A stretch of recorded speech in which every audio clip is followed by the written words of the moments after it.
Mr. Atkinson? Yes, Corporal O'Brien Atkinson, representing the Fraternal Order of Police, Lodge 70, representing police officers up to and including the rank of corporal. I'm also opposed to Bill 7812. As the president of Grasso Enterprises recently said, we should educate, not legislate. And I would add, let's communicate. The county code is flawed, but this legislation seems to be chasing Bigfoot. The administration says, oh, we had all these problems in negotiations because we had all these different bargaining groups, too many bargaining groups. There aren't enough arbitrators to arbitrate all of our bargaining groups. Well, if the administration would negotiate, everyone wouldn't be going to arbitration. If the administration would sit down and work with the bargaining groups, we wouldn't have these problems. If we were consolidated, we wouldn't have compression issues. If we had a pay scale, we wouldn't have compression issues. They talk about the workload, they talk about it being expensive, they talk about it being unwieldy. None of these things would really apply if we could just sit down and negotiate. And I don't think that this bill does anything to help us with negotiations. It just seems that it's another attack on the employees, on the employee groups. The code as written removes anyone with a supervisory function into a separate unit. You know, we talk about our barn door. Our barn door swung open years ago, kicked out our captains, swung open again years later, kicked out our lieutenants, swung open once again, kicked out our sergeants. And a couple of years ago, we tried to bring our sergeants back. And we went through the process, and we did decertification petition and a certification petition. And the county said, well, we'll accept the decertification petition to make the sergeants unrepresented, but we don't feel that the FOP is an appropriate bargaining group for police sergeants. And therefore, they're not going to be represented unless you withdraw your petition to decertify them. Needless to say, we withdrew our petition.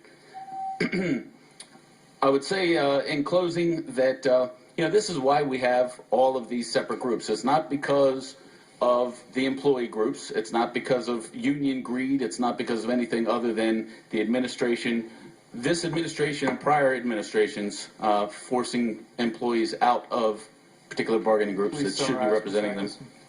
Summarized. Thank you. Mr. Chairman, if I may, thank you. Mr. Atkinson, in all fairness to the administration, because they don't get to sit up there and defend themselves, and to the county, what is it about the administration? You noted that the administration refuses to negotiate. That was your words. That's correct. How is it, or what is it about the way you enter into this process with the county that they, quote, refuse to negotiate? My understanding is there is a negotiation, but your group doesn't always agree with it. And so does that mean there's no negotiation, or does that mean it's just a negotiation that you don't like? That's a very good question. And the way it works, and we recognize as employee representatives that there are hard times, there are tough fiscal times, there are times when the money's not there or money may even have to be taken away. However, during those times is when you sit down and you talk to officers about uniforms. You talk to them about, maybe we could work something out and put in the contract that officers can wear short sleeves when it's hot outside, whether it's after October 15th or not. Maybe we can sit down and talk about different things, different fringe benefits or cars. We have, there's a lot of different things that can be talked about, worked out, working condition-wise, that don't deal with money and don't have a cost to them. The last several years, we were approached and we were told, hey, we're taking 7.25% from you. You tell us how you want it taken. And it was kind of like, well, hold on a second. We really need to slow down. Now, this is the way it is. Take it, or we're going to arbitration. And we went to arbitration, and we went to arbitration several times. For the 8-man bargaining group, for the smaller bargaining groups, that's, I would say kind of like bullying. You go to this small group and say, hey, you take what we're giving you, or we're going to take you to arbitration. And you're going to have to pay for half of that arbitrator, and you're going to have to pay for attorneys, and you're going to have to pay for all these things. And so it creates a very, very hostile situation at the negotiations table. And I don't feel that we've had fair negotiations over the last several years.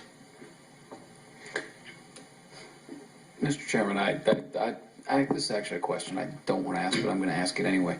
So, the FOP's view is that the county sort of conducts a negotiation in name only, that that essentially you're forced to take whatever the county offers. Is that what I'm hearing? I think that most employees would tell you that's a similar experience. The one thing that we have had to protect us is binding arbitration, which was given to us by the citizens, and that has helped. But as you know, binding arbitration has been somewhat in limbo for the last couple of negotiations rounds, and it has made things very difficult. I'm fairly certain Ms. Fulton and Mr. Hammond would disagree with what you said. So I would, if they would like to, I certainly at the end of the testimony would like to hear the administration's position on that, because I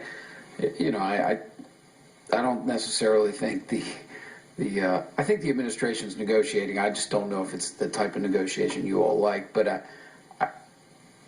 I'm kind of put off by the notion that we don't negotiate. We being the county, not the administration, but that the administration doesn't negotiate. I just don't. Ms. Delamater's coming up here to probably punch me out or something. But I do want to give the administration a chance to rebut that. Just talk about that one point, Mr. Chairman, if the council will indulge me after all this is over. And I have a panel of experts here if you'd like to discuss it with any of them as well. Thank you. Sure. Mr. Ladd? Sir, I think I heard you say that in this legislation there was something that dealt with the size of the units and all that, and said that we required certain size units or certain people be taken out of the units in this bill.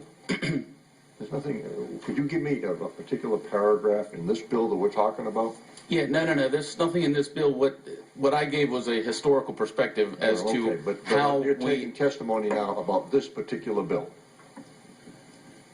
That's what we asked your opinion on. I think this bill is terrible. But Okay. the issue is that the code, by its own design, created the situation it's trying to avoid, which is the over-fragmentation of the classified service that's not beneficial to the relationship between the county and its employees. Okay, so then your testimony is that the whole set of arbitration code should be scrapped, independent of whether we pass this amendment or not. No, I don't think you're following me at all.